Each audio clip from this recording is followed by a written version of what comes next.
Hi every one, welcome back. Chapter 2 important ആയിട്ടുള്ള കുറച്ച് കാര്യങ്ങളാണ് ഡിസ്കസ് ചെയ്യുന്നത്. ചിലപ്പോൾ ഡിബഞ്ചർ എന്താണെന്ന് ചോദിക്കാൻ സാധ്യതയുണ്ട്.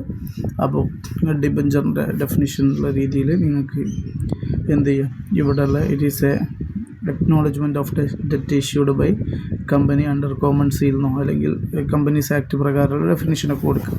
ഓക്കെ, പിന്നെ difference between bond and debenture ആ 3 മാർക്കിൻ്റെ ഏരിയയിലൊക്കെ ചോദിക്കാൻ സാധ്യതയുണ്ട്. അത് എന്ത് ചെയ്യുക, ഒന്ന് ശ്രദ്ധിച്ചാൽ മതി. പിന്നെ അങ്ങനെ വലിയ സംഭവങ്ങളൊന്നുമില്ല. ഡിബഞ്ചറും ഷെയറും തമ്മിലുള്ള ഡിഫറൻസ് അത് ഓൾറെഡി ഞാൻ പറഞ്ഞിട്ടുണ്ടായിരുന്നു.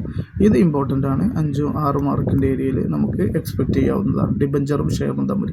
പിന്നെ കൈൻഡ്സ് ഓഫ് ഡിബഞ്ചറിൽ ഏതെങ്കിലും ഒന്ന് registered, bearer, secured, irredeemable, convertible, non convertible ഇതിലേതെങ്കിലും ഒന്നൊക്കെ ചോദിക്കാൻ സാധ്യതയുണ്ട്. പിന്നെ ഡിബഞ്ചർ വിത്ത് പാരി പാസീവ് ക്ലോസ് ഇതെന്താണെന്നും ചോദിക്കാൻ സാധ്യതയുണ്ട് അല്ലേ. ഫസ്റ്റ് പ്രിയോറിറ്റി എല്ലാത്തിനും ഈക്വലാണെന്ന് പറയുന്ന ആ സംഭവമാണ്.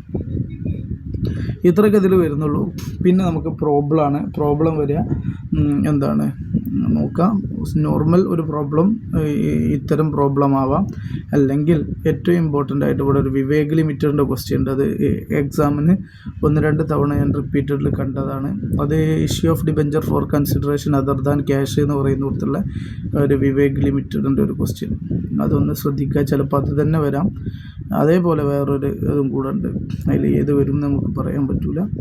അതും കൂടെ നോക്കിയാൽ നമുക്ക് എന്ത് ചെയ്യാം. ഈ ചാപ്റ്ററിൽ ഒരുപാടൊന്നുമില്ല, പെട്ടെന്ന് തീർക്കാവുന്നതേ ഉള്ളൂ. ജസ്റ്റ് വെയിറ്റ്, ഞാൻ consideration other than consideration for cash എന്ന് പറഞ്ഞിട്ട് ആ സാധനം ക്യാഷ് അല്ലാത്തതിന് ചെയ്യുകയാണെങ്കിൽ അസറ്റിനെ ഡെബിറ്റ് ചെയ്യുക, ലയബിലിറ്റി ഡെബിറ്റ് ചെയ്യുക, ലാസ്റ്റ് വെണ്ടർ പോകുമല്ലോ. ഇനി അത് ചില സമയത്ത് ഗുഡ്വില്ലാവാനും സാധ്യതയുണ്ട്. ഏറെ വരികയാണെങ്കിൽ പേയ്മെൻറ്റ് ഏറെ കൊടുക്കുന്നുണ്ടെങ്കിൽ അത് ഗുഡ്വില്ലാണ്. അത്തരം സാധനം ഇതാണ് വിവേക് ലിമിറ്റഡിൻ്റെ ക്വസ്റ്റ്യൻ. ഇതൊന്ന് നോക്കുക. ഓക്കെ, അതിൻ്റെ കാൽക്കുലേഷനൊക്കെ ശ്രദ്ധിച്ചാൽ മതി. ഇതിൻ്റെ വീഡിയോ ഞാൻ ഓൾറെഡി അപ്ലോഡ് ചെയ്തിട്ടുണ്ട്, ചാനലിൽ നോക്കിയാൽ മതി എങ്ങനെ ചെയ്യാന്നുള്ളത്. അത് ഞാൻ കൂടുതൽ പറയുന്നില്ല. ഓക്കെ, ഇതാണ് ക്വസ്റ്റ്യൻ. ഇതിൻ്റെ ആൻസേഴ്സൊക്കെ ഇത്രയുണ്ട് 2 സെക്ഷനായി വരുമ്പോൾ. ഓക്കെ, പിന്നെ എന്താണ് ഇതൊന്നും ചോദിച്ച് കണ്ടിട്ടില്ല. പിന്നുള്ളത് നമുക്ക് ഡയറക്റ്റ് പോയി കഴിഞ്ഞാൽ റിഡംഷൻ്റെ കാര്യമാണ്.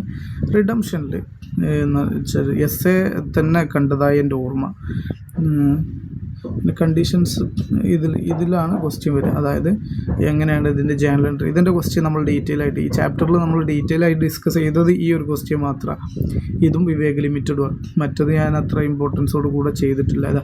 ഇതുപോലത്തെ ക്വസ്റ്റ്യൻ ചോദിക്കാൻ സാധ്യതയുണ്ട്. ഇത് നമ്മൾ ചെയ്തതാണ്, ഈ ഒരു ക്വസ്റ്റ്യൻ ചെയ്തതാണ്. അപ്പോൾ ഇതിൻ്റെ ഓരോ കേസിലുള്ള ജേണൽ എൻട്രി ചെയ്താൽ വളരെ സിമ്പിളായിട്ട് 10 മാർക്കിനൊക്കെ ചോദിച്ചാൽ കഴിച്ചിലായി. 10 മാർക്കിന് ചോദിച്ചിട്ടുണ്ട് മുമ്പ് എന്നാണ് എൻ്റെ വിശ്വാസം. ഓക്കെ, ഈ ഒരു ക്വസ്റ്റ്യൻ ശ്രദ്ധിക്കുക. എത്രയൊക്കെ ഉള്ളൂ ഈ ഒരു ചാപ്റ്ററിൽ നമുക്ക് പറയാൻ. അതൊന്ന് ശ്രദ്ധിച്ചാൽ മതി. വേറെ പ്രത്യേകിച്ചൊന്നുമില്ല. ഇതൊക്കെ അതിൻ്റെ വെറൈറ്റി ക്വസ്റ്റ്യൻസാണ്. അത്രയൊക്കെ ഉള്ളൂ ഈ ഒരു ചാപ്റ്റർ. വളരെയധികം ശ്രദ്ധിക്കുക. വലിയ ഒരു എമൗണ്ടിനൊന്നും നമ്പർ ഓഫ് ക്വസ്റ്റ്യൻ ഒന്നും ഉണ്ടാവില്ല. നമ്മൾ പറഞ്ഞ അനുസരിച്ച് ഡിബഞ്ചർ എന്താണെന്നും പിന്നെ ഡിബഞ്ചറിൽ ഏതെങ്കിലും ഒരു ടൈപ്പ് ചോദിക്കും. പിന്നെ റിഡംഷൻ കണ്ടീഷൻ വെച്ചിട്ടുള്ള ക്വസ്റ്റ്യൻ നമ്മളിപ്പോൾ പറഞ്ഞില്ലേ, അത് അതർ ദാൻ ക്യാഷിൻ്റെ ക്വസ്റ്റ്യൻ ഇത്രയൊക്കെ ഇതിൽ ചോദിക്കാൻ സാധ്യതയുള്ളൂ. അപ്പോൾ ഇവിടെ തൽക്കാലം എന്ത് ചെയ്യുകയാണ്, ഇവിടെ അവസാനിപ്പിക്കുകയാണ് ഈ വീഡിയോ.